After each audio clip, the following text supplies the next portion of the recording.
Good morning. Let us rejoice and give God thanks and praise for this another day, another week.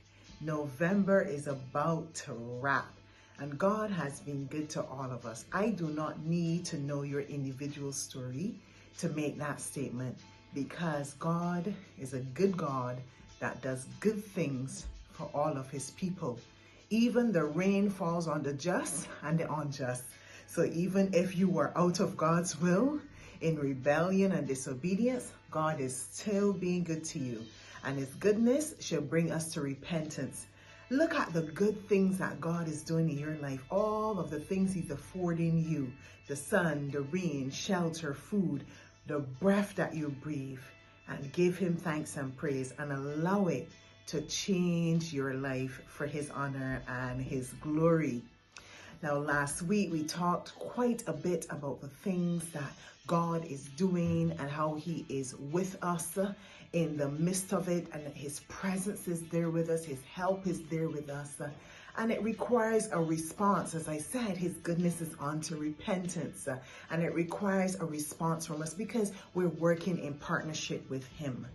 And I know that at some times when we're going through the work that God has called us to do, and we're so invested, we are so zealous, and we're so desirous to see things come to pass, that we may run ahead of him at times.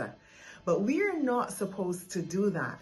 One of our responses is to trust him. And even if we had bad experiences with other persons, human beings, we are to learn to trust the Lord. In Proverbs, it tells us, trust in the Lord with all your heart and lean not on your own understanding. In all your ways acknowledge him, and he shall direct your steps, or he shall make your path straight. This is what God is calling on us to do, to trust him, because we do not know everything, but he does.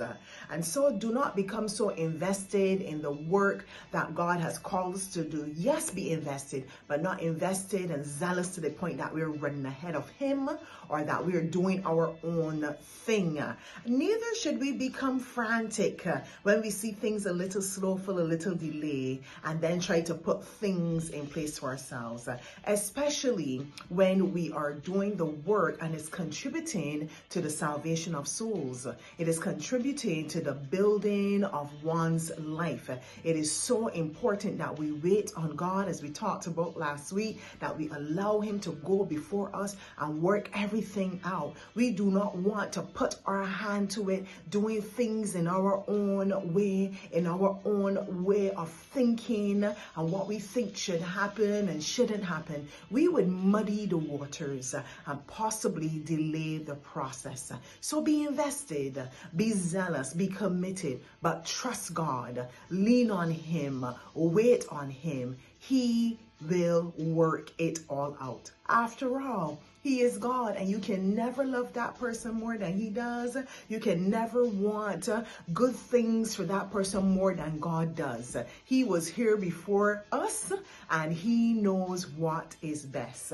We are just called to partner with him in the work. So trust in the Lord with all your heart and lean not on your own understanding. God bless you. Have a wonderful day.